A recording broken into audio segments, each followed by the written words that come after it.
Hey, trailblazers! Imagine a place where blood orange deserts glow under a full moon, where meadows are so purple they look painted, and marble tombs shimmer at sunrise. That's India for you. It simply doesn't do subtle.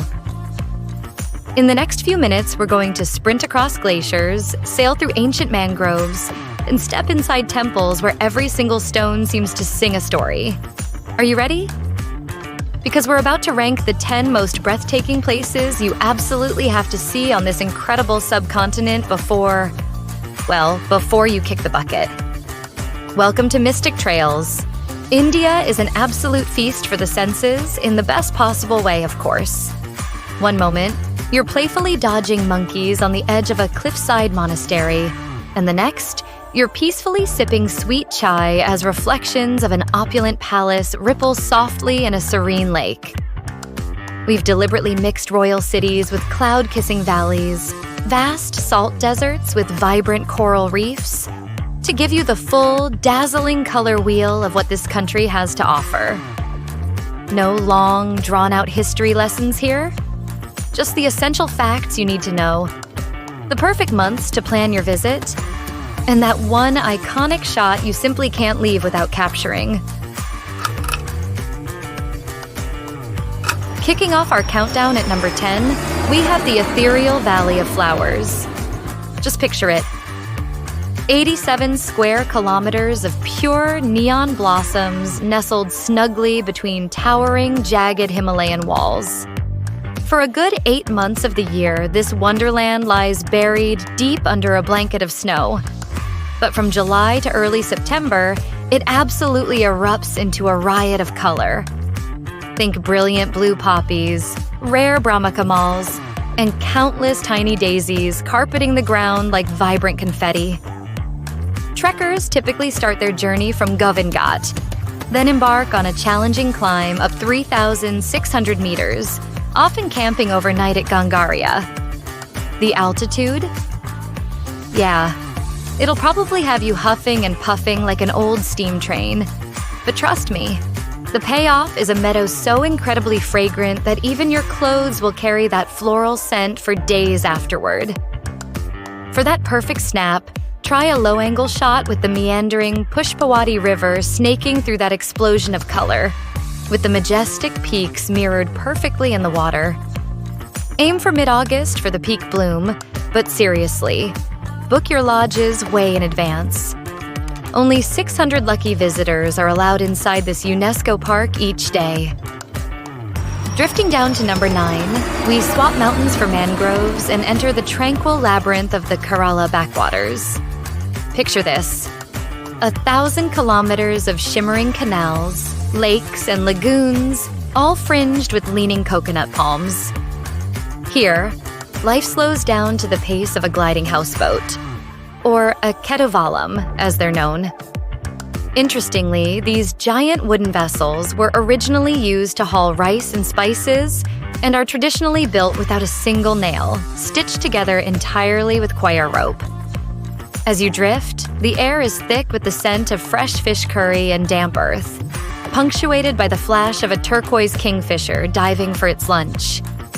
You'll want to book your houseboat well in advance, especially for the peak season. For that money shot, wake up at dawn and capture the view from your deck. Misty water, a lone fisherman poling his canoe through the reeds, and the sky turning from soft gray to a warm, gentle gold. The best time to float is from October to March, when the weather is dry and blissfully cool. The summer monsoon turns this gentle paradise into a drumming, watery chaos. At number 8, prepare to be absolutely mesmerized by the vast white mirror of the Rann of Kutch. From November through February, this salt desert transforms into a blinding, shimmering sheet so incredibly flat, you can practically watch the curvature of the earth. It's during the famed Rann Utsav that hundreds of colorful tents spring up. Local artisans proudly sell their exquisite mirrorwork quilts. And at night, the sky above morphs into a low-hanging disco ball of 1,000,000 stars. Drive up to Kala Dungar, the highest point around. for an unforgettable 360-degree sunset that paints the crust first pink, then lavender, and finally a stunning silver. Don't forget your sunblock and a scarf. Those salt winds will chap your skin faster than you can say Kutch. Here's a pro tip. Squat down low so the pristine white horizon perfectly frames a camel caravan in the distance. The contrast looks absolutely Martian. Full moon nights are undeniably magical, but they can get pretty crowded. For galaxies in true solitude, aim for a new moon night. Number 7 takes us away from the salt and into the glorious sea at Havelock Island. Radhanagar Beach here has been voted Asia's best for a very good reason.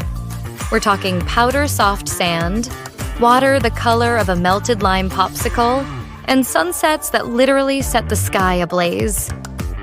Rent a scooter, zip through the lush jungle roads, then park yourself at Beach 7, where the tide is so unbelievably gentle that kids just float like little balloons. Grab your snorkel and head to Elephant Beach to discover vibrant purple anemones and clownfish no bigger than your thumb. Definitely steer clear of the June to September monsoons. February to May offers up glass-flat water that's just perfect for swimming and exploring. The shot you absolutely must nail: a long exposure at dusk, with a lone, weathered tree trunk in the foreground. Silky waves, a pastel sky, instant wallpaper material. Climbing higher to number 6, Tawang sits majestically at 3,048 meters up in the eastern Himalayas. The 400-year-old monastery here isn't just old. It's India's largest. Morning prayers kick off at a brisk 4:30 a.m. The deep, resonant chanting will vibrate right through your ribs. Trust me. Outside, vibrant prayer flags snap rhythmically in the icy wind, and the snow-capped peaks glow like distant fireflies as the sun rises. Make sure you drive through the breathtaking Sela Pass, where a frozen lake perfectly mirrors the sky above, and always keep your permit handy. Arunachal requires an inner line pass for all outsiders. Your best window to visit? March to October. After that, winter roads can close faster than a slammed door. We've hit the halfway mark and we're cruising right into the Sundarbans, the planet's largest mangrove forest and, famously, a tiger stronghold. Hop aboard a charmingly noisy wooden boat at Gadkali. Weave your way past a labyrinth of breathing roots and dense foliage, and keep an eye out for estuarine crocodiles sunbathing like enormous ancient logs. Spotting a Bengal tiger out here? That's like winning the lottery. Locals will tell you you're far more likely to see fresh pug marks or hear a distant, chilling roar than you are to actually lay eyes on the magnificent cat itself. Plan your visit between November and March when the mosquitoes are thankfully fewer. And definitely pack a 200mm lens. Tiger or not, the misty dawn light filtering through these mangroves gives off pure, unadulterated Jurassic Park vibes. All right, before we continue, it's time for a quick trivia question. We just talked about the massive Tawang Monastery. How many monks call that incredible place home? Drop your guess in the comments, and I'll reveal the answer at the end of the video. Enjoying the ride so far? Then do me a huge favor and smash that like button. Let's get the algorithm to stop doom-scrolling others and send this video to every dreamer out there who needs a little push. Spiti is often called Ladakh's quieter, more introverted cousin. It's higher, drier, and definitely more serene. Here, ancient villages cling precariously to cliffsides, venerable monasteries perch dramatically on crags, and the Milky Way pours overhead like someone spilled sugar across a velvet cloth. Base yourself in Kaza, rent a sturdy Royal Enfield, and ride out to the iconic Key Monastery that juts out like an eagle's nest from the rugged landscape. A little further on, Chandratal Lake curls like a perfect turquoise comma on the valley floor. Nights here can drop to -5 even in June, so you'll want to pack a serious -10 sleeping bag. Roads are typically open from mid-May to mid-October. After that, snow effectively locks the gates. Try to capture the lake at dawn when the wind is completely still. You're guaranteed a perfect, mirror-like mountain reflection. Number 3 brings us to Udaipur, often described as Venice with a distinctly Maharaja twist. Lake Pichola, the heart of the city, cradles 2 exquisite island palaces. At sunset, their marble surfaces turn a molten, shimmering gold. Start your exploration at the sprawling City Palace Museum. Then take a serene boat ride over to Jag Mandir, where beautifully carved elephants stand guard over elegant marble chambers. While many rooftop cafes might be blasting the latest Hindi pop, step inside a quiet Haveli courtyard, and you'll likely hear only the gentle cooing of pigeons. October to March offers wonderfully cool weather for exploring.